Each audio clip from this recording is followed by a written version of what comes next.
I've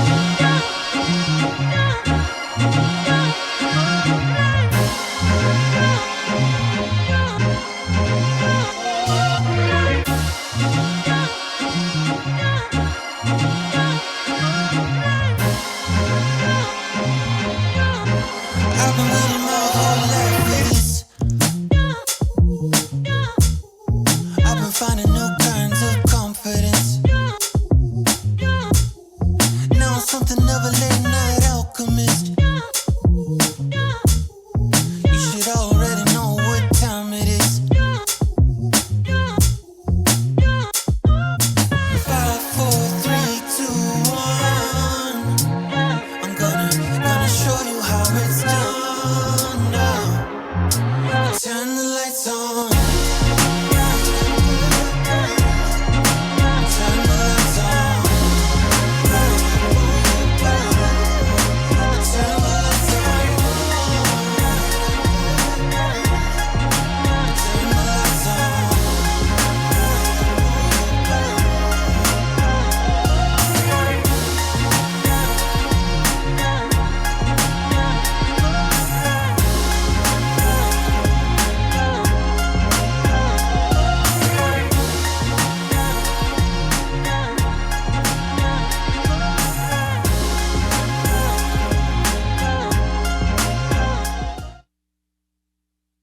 Please welcome to the stage today's MC, Jacqueline Riley.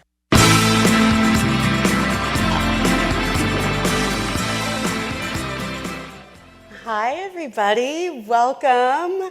I see we still have a few trickling in from our fire drill. So welcome. Hopefully that gets the excitement out of the way for the day. But lovely to meet you all. I'm Jackie Riley. I'm a VP of brand marketing for Ennismore. So we're known for brands like the Hoxton, SLS, Mondrian, Mama Shelter, those kinds of things. And I have to say, I love this event every year, and I was reflecting on it yesterday. And you know, when we talk about luxury hospitality, sometimes there can be some kinks or catch-ups, like you don't necessarily know if you're talking about innovation. And I think what this event does so well is that it does bring together kind of an approachable group size, but people from all different disciplines, but intimate, right? Like you can actually have a conversation with a fellow attendee, but then really tackling interesting issues, you know, like yesterday, thinking that we went from what is the luxury brand opportunity and all-inclusive to the feminine touch and female leadership over at Nikki Beach. And then the really game-changing thinking over at SH Hotels and Virgin, and then get to be in a beautiful, iconic hotel and just enjoy some nice drinks and chat with people. It's really a special occasion. So thanks for being here, and encourage you guys to just connect and take advantage of it. It's a fun one for us. So before we dive into the day, I naturally have a few thank yous. So first, thank you to Encore. My guys in the back have been helping us get all set up with the tech today. Thank you, Encore. They are the ILHA's official AV partner, planning all the details of the event production and creating this nice setup for us. Thank you to Travel Curious. They were hosting the tours of Miami yesterday, so hear that those were really interesting. Avendra, thank you for the happy hour. That was a good time, good vibes in the room last night. Jupiter and Company, thank you for sponsoring the President's Dinner last night. Hopefully you all got a little pastelito for breakfast. That was Table Mation. Really nice to get a good jump start there. And then tonight we also have the Inspire reception on the Eden Rock Lawn by the Sea. That's at 6 p.m. and that is sponsored by Encore and SSB Hospitality. So thank you for all our partners. Also make sure to visit the hub upstairs. Again, these are the way we're able to pull these events together. So make sure that you say hello to all the partners there. Remember, if you haven't yet, download the Chime app, or you can just use it online, but that is where you can see the agenda for today. Obviously, we've got this room, the next room, there's a lot going on, and you can find like the QR codes that you might need that way. So we're starting off with some chats, some panels this morning. Then in the afternoon, there will be roundtables at 1:30. So that's a little bit of a choose your own adventure moment to find out which topic interests you. But I think without further ado, let's dive in. We have some really interesting talks today. So first up, we're talking about the overall hotel landscape. So I'd like to invite Dan Lesser to the stage. Thank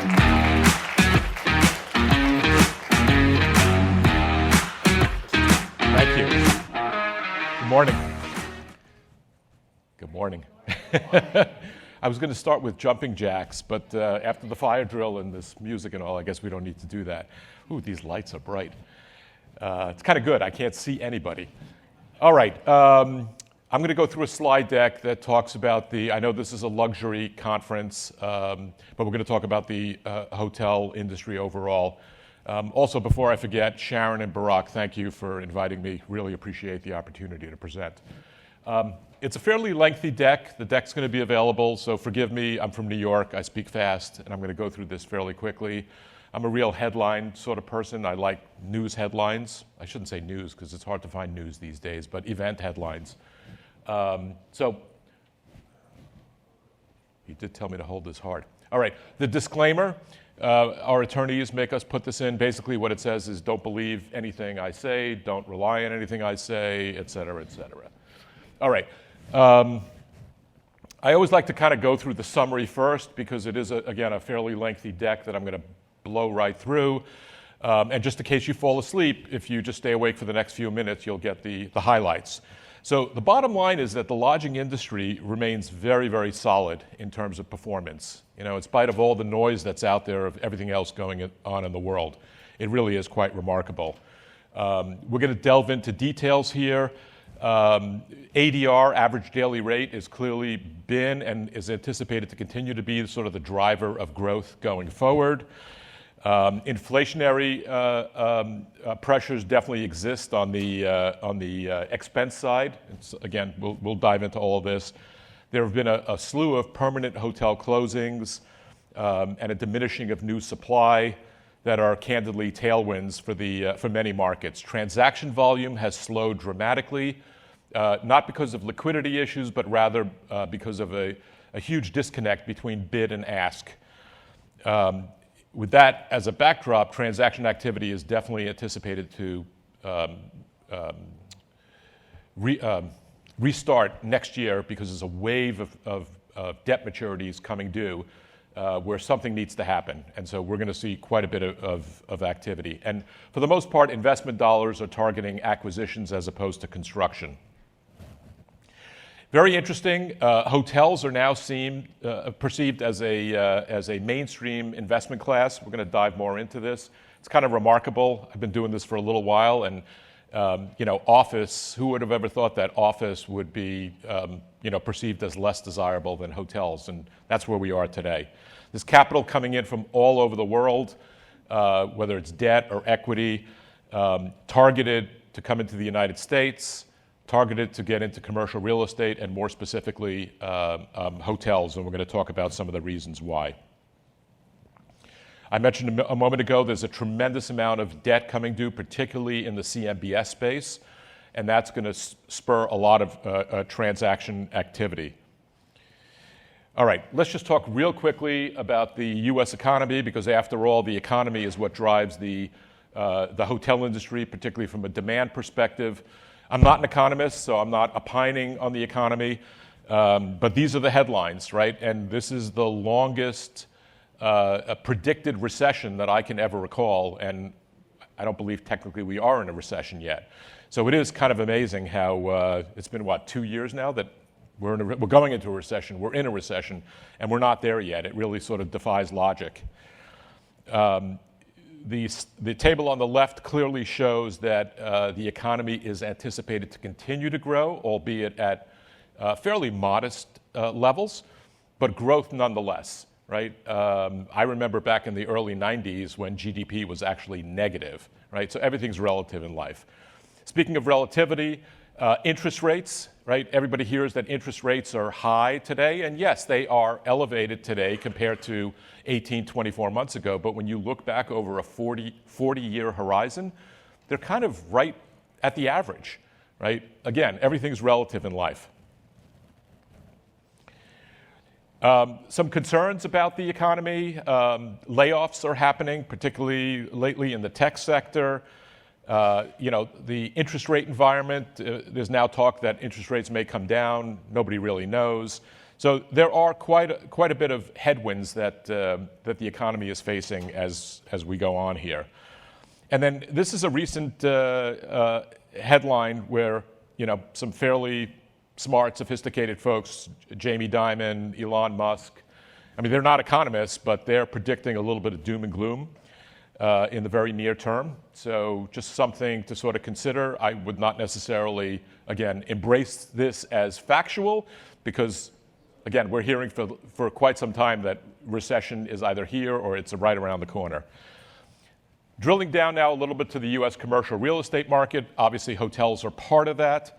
The U.S. commercial real estate market has definitely been hurting because of the interest rate environment. The office market, everybody knows, it's in really tough shape. And, these do create some headwinds for lodging as well, just because of the perception out there. Drilling down to the hotel sector, again, the American hotel industry has really never seen better days. It's really quite remarkable given the backdrop of everything that's going on. So very promising, and the outlook is for more of the same. Resort markets have been very, very strong. I'm sure everybody recalls that during COVID, it was the drive-to markets that were really succeeding, and the downtown urban 24/7 markets, corporate, individual, and group meeting traffic really took it on the chin. Well, now we're at the point that COVID is hopefully behind us, and there's a tremendous rebound both in group and corporate individual traffic, and we're going to talk more about that. Profitability is pretty much back to where it was pre-COVID.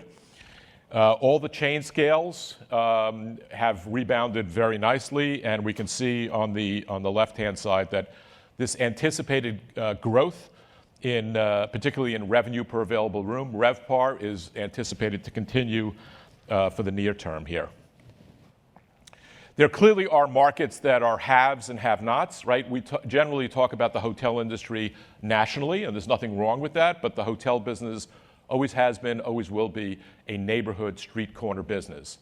And so you have markets like where we are today, right? Miami, South Florida, that are absolutely on fire, and at the opposite end of the spectrum, San Francisco is taking it on the chin. We're going to delve more into San Francisco. Candidly, I think that's where the opportunities are. Tends to be a little bit contrarian. This is an interesting table, particularly the one on the left. So that was all the good news. The bad news is that on the table on the left, revenue per available room on a real dollar basis is actually not back to pre-COVID levels just yet. It's anticipated to get there in the next year or two, but it's not there yet. So sort of an interesting phenomenon. Investment activity has slowed dramatically. I mentioned that earlier. Again, not because of a issue with liquidity, and we're going to talk about that. There's a ton of money out there. We hear all sorts of talk about, you can't get financing. You can get financing, you just have to pay an adequate return on financing, but there's lots of it available, and we're going to see examples of it. Okay, so now I'm going to get into a SWOT analysis, strengths, weaknesses, opportunities, and threats. And given that we're all in the lodging industry and optimists at heart, we're going to do the threats before the opportunity and end up with the opportunities. The publicly traded hotel companies are all issuing press releases that life is really good and anticipate it to continue. It is, again, quite remarkable that that demand is really strong given all the pressures. Consumers are spending money like there's nothing going on the one hand. On the other hand, we're going to see later on there is some pullback. Interesting headline: diamond prices are down as people spend more on travel and food. Kind of an interesting headline. All the segments are back. Again, I mentioned that earlier: corporate, individual, group meeting, and leisure patronage. Now, again, leisure has kind of come down a little bit as corporate and group has rebounded. But again, demand is hitting on all cylinders. The group meeting business was the last to sort of return. It's come back with a vengeance. Look at this event here, right? I think it's interesting that the top headline that Blackstone made a significant bet on Cvent, right? Blackstone's a pretty sophisticated investor with a pretty good track record. So the fact that they've made such a significant bet on the group meeting segment says something, at least in my humble opinion. The airlines are on fire, no pun intended there. Think about it. When was the last time you were on an airplane with an empty seat? It just doesn't happen anymore. So that's a really good thing for the lodging industry. And then the fact that prices of airfare are through the roof is a terrific drag for that the hotel industry can take full advantage of and is taking full advantage of. Rising interest rates have definitely put a damper on new construction. Obviously, the economic feasibility of new construction is very much affected by the cost of debt. And new construction is definitely, on a relative basis, fairly muted and anticipated to continue going forward in the near term, which is a good thing for existing owners and operators. Permanent closures during COVID, we saw a rash, and we're still seeing quite a number of assets, particularly on both coasts, either permanently closed and being raised for new development of some sort, which may or may not include a hotel. We've also seen quite a number of hotels, particularly extended stay properties, being converted to housing for the homeless or migrants, and we're going to talk more about that in New York. It's interesting that within the lodging sector, everybody talks about new supply, right? In other commercial asset types like office and retail, people talk about net new supply. For some reason in the lodging sector, we don't talk about net new supply. And in times like today, we really should be. New York is a classic example, right? We have a couple of thousand rooms that are still coming online in New York, but we've also had a couple of thousand rooms that are permanently closed. So you really need to look at the net number. I mentioned a minute ago, hotels are the hottest asset class so far this year. Kind of remarkable. Again, it used to be that office was the steady Eddie, right? You had a 10-story office building with 10 tenants, 10-year leases, and you could predict your income, right? Now, office is very much out of favor, and we know why. And hotels are perceived as a darling asset class. So here's one of the main reasons why. Blackstone, again, their whole thesis on investing in hotels is the ability to change room rates by the nanosecond, right? So if you think about it, hotels, right, daily leasing, and with technology being what it is today, room rates change instantly. In a rising market, that's a great thing. In a declining market, it can definitely hurt you. So that's really the opportunity today, the ability to raise rates because of inflation and rising demand. Financing. I mentioned a minute ago, there is no shortage of financing out there. If anybody tells you there is, don't believe them. The issue is that you have to pay a market return. What we had 18, 24 months ago was essentially debt that didn't cost anybody anything. It was free, right? That was an anomaly. We're probably never going to see that again, or at least not in my lifetime. So the next couple of slides go through a whole series of, by the way, this is just for the second half of this year, which is not over yet, right? We're in the middle of December. If we had the first half of the year, we'd have a whole slew of additional transactions. So these are just a whole bunch of refinancings within the lodging sector that have happened this year. And you can see there's some really large transactions, $210 million for the Ritz-Carlton Key Biscayne. The Westin Grand Central. I mean, the list goes on and on. Again, this is just the second half of this year. More refinancing. The Sheraton Times Square, $260 million refi. So again, there's a ton of money out there. You just have to pay a return. Acquisition financing, it's out there as well, right? For projects that make sense, there's no shortage of money. Here's more examples. Again, just second half of this year, which is yet over. And then construction financing. There is construction financing out there for projects that make economic sense, right? That's the key question. Does it make economic sense? But if it does, there's money out there. And again, here are several examples, second half of this year. There's M&A activity going on in the space. Most recently, KSL closed on the privatization of Hersha Hospitality Trust.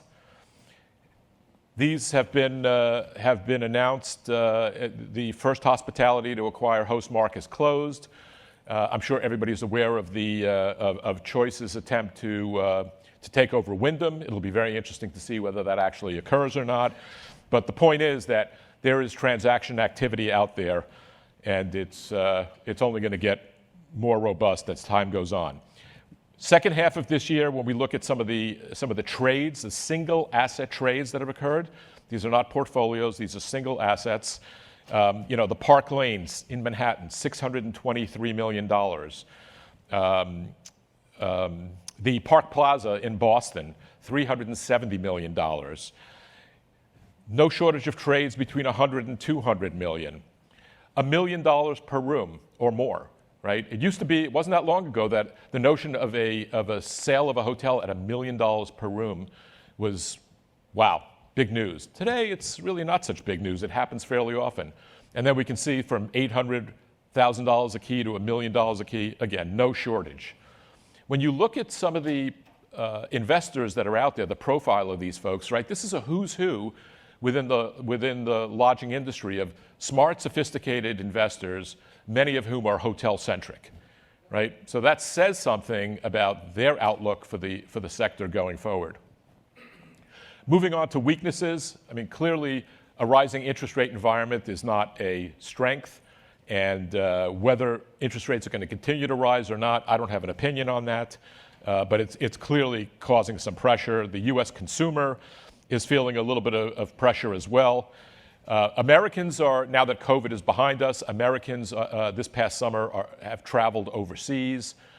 Instead of traveling domestically, the drive-to business has definitely come down quite a bit, and the anticipation is for more of that into 2024. So while it's a great thing for the travel industry, for the U.S. lodging industry, the fact that people are going overseas now for vacation, it does not exactly enhance demand here in the U.S. Work from home. My humble opinion is we're never getting back to 5-day a week in the office. Even pre-COVID, lots of folks were working in the office 4 days a week. Castle Systems, which is not the greatest source for all sorts of reasons, however, people do look at it. They're basically hovering around 50% return to office for a couple of months now, and that's kind of where it seems to be stuck. Now, there's good and bad with that, right? The bad is that when people aren't coming into the office, folks who are looking to do business with them are not going to see them. The good is that as people are working remotely, they need to get together more often as well, right? So it's having a positive effect on group meeting business.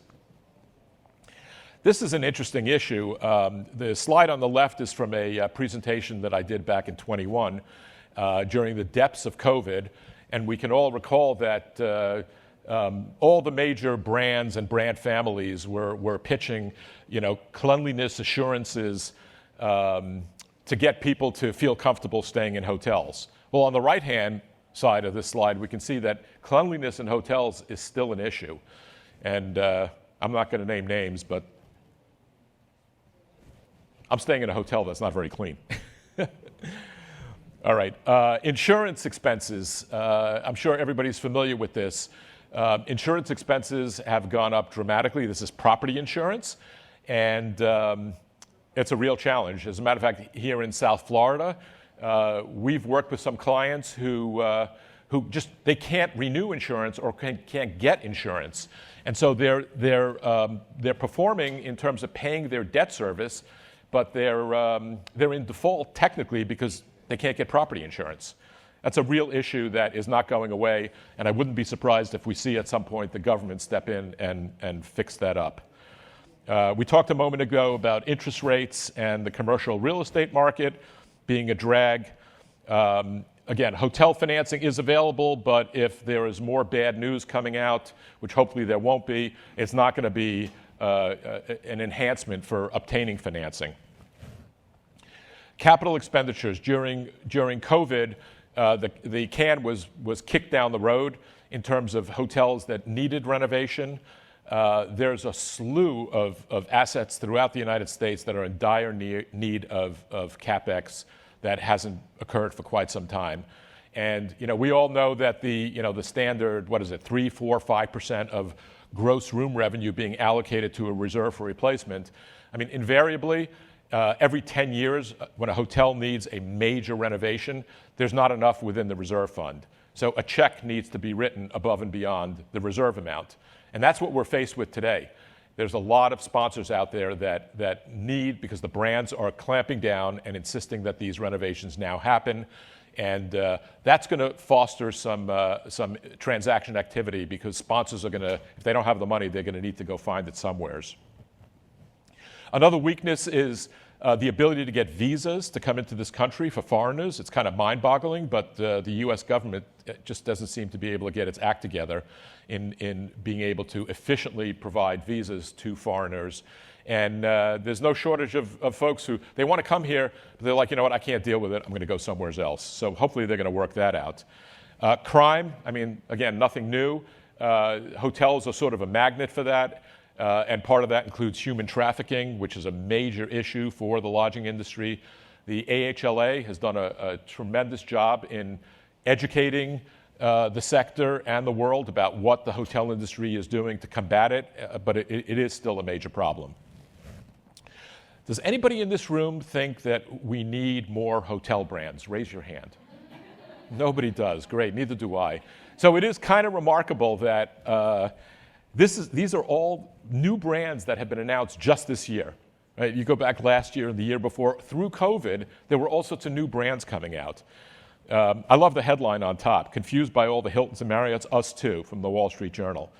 I recently moderated a panel at an investment conference where one of the questions I asked was, how does a brand decide when it's time to come up with a new brand identity?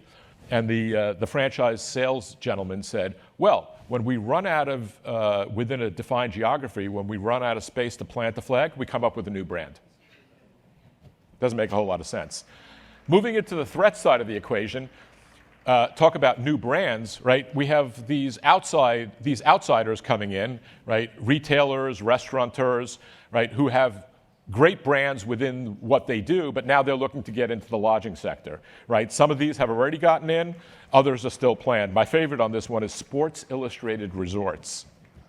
Okay, or Tommy Bahama, yeah, okay, sure. Threats, the banking sector, back in March, if you recall, we had several bank failures, one after the other, right? Silicon Valley Bank, Signature Bank, Credit Suisse, right? They happened one after the other. There was tremendous concern when that was going on. That all seems to have calmed down for now, but there are some who think that that's not necessarily over. So that's definitely a threat for not just the lodging industry, but the world. We talked a minute ago about the pressure on consumers, credit card debt, delinquencies on car loans are increasing. Doesn't seem to have had an immediate effect on consumer spending, but if more of this continues, it will ultimately have an effect. Student loan repayments that were suspended during COVID are now back, and people have to pay them. So that's return the money. So that's creating pressure on consumers as well. Hopefully this is not going to last too much longer. Unfortunately, this is a reality, right? And we see it going on today in terms of global, uncertainty, geopolitical pressures, right? Wars. The notion of nuclear activity sounds pretty far out there, and yet look what's going on in the world. So, again, this is not just a challenge for the lodging sector. If this happens, we're all in trouble. And then, of course, there's the divisiveness in America, which is not a good thing also for anybody, and doesn't seem to be going away anytime soon. Unionization is a big thing within the lodging sector. It seems like unionization in America is coming back fairly strong across several industries, but the lodging industry is really at the forefront of it. There's nothing wrong with unionization, but the fact is that all things being equal, a hotel that has union labor versus a hotel that doesn't have union labor, the hotel without the union labor tends to be more profitable. And it's not because of wages, but rather work rules. And again, this is not going away. It's only getting stronger.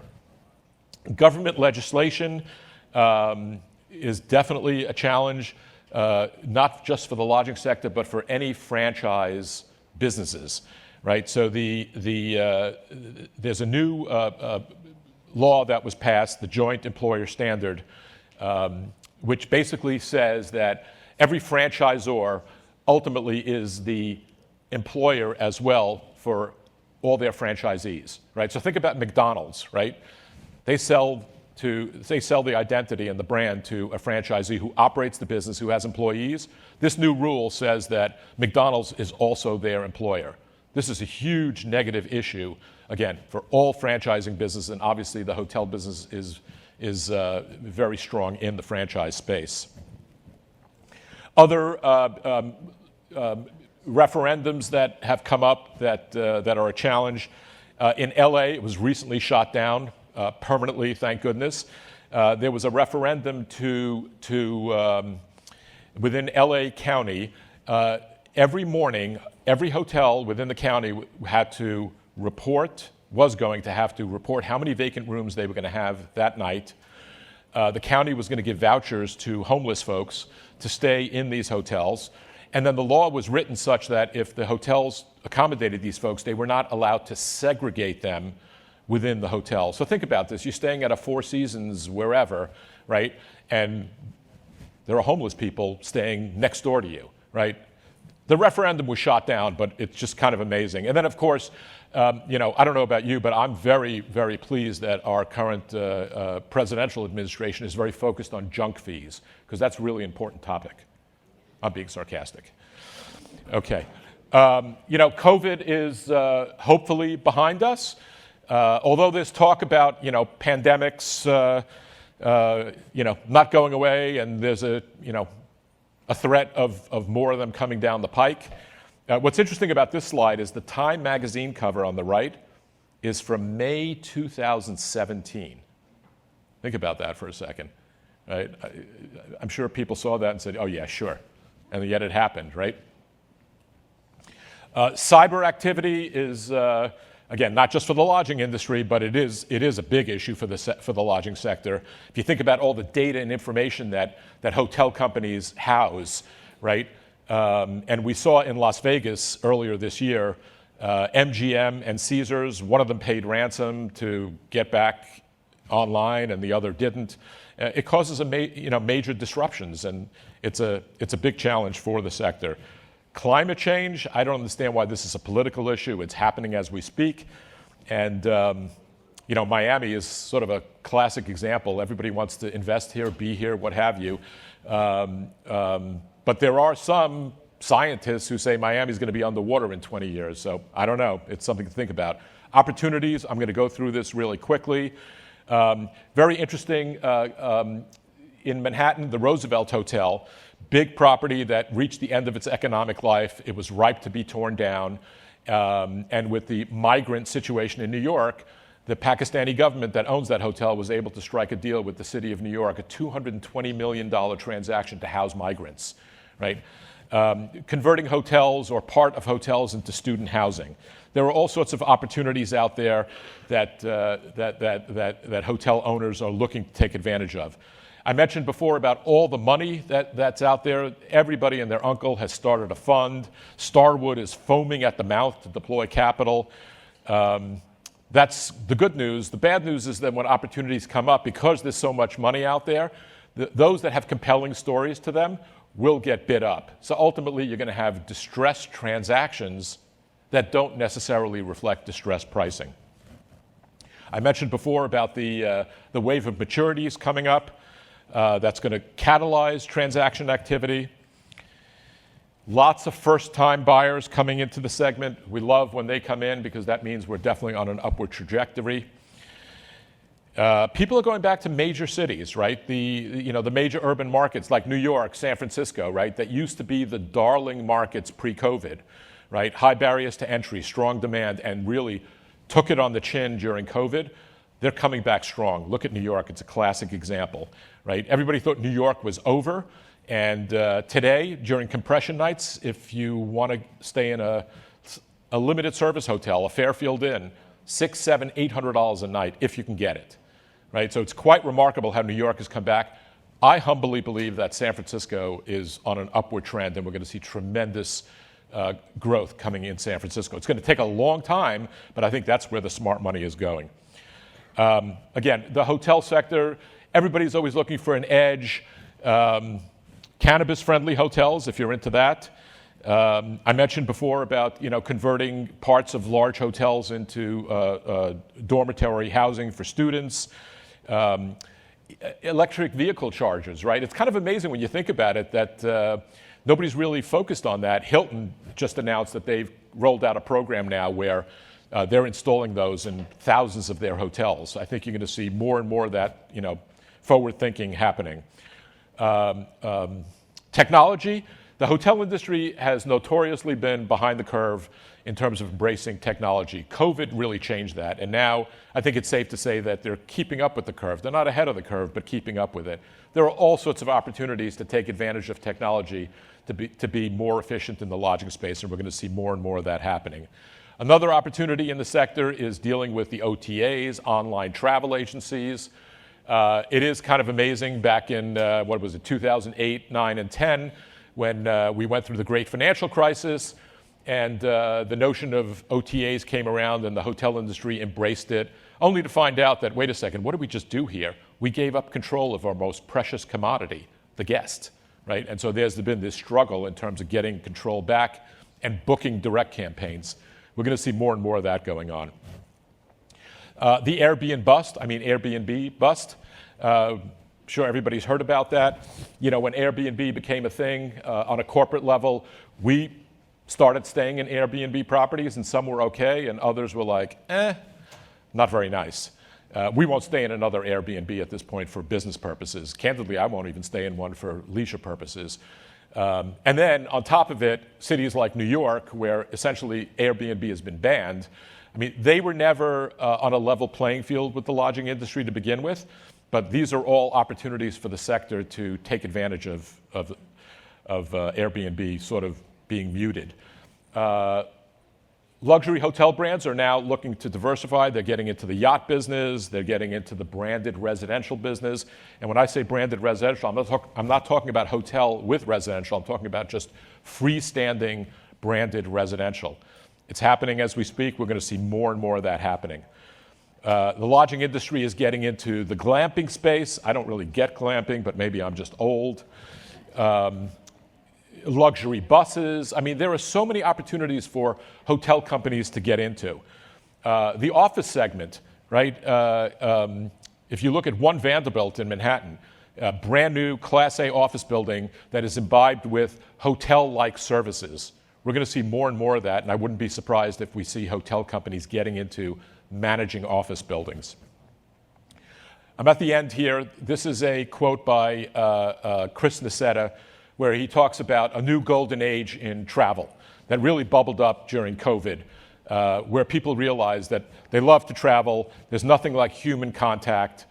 It's only going to continue to grow as time goes on, and that's a beautiful thing for the lodging sector. And with that, I thank you very much.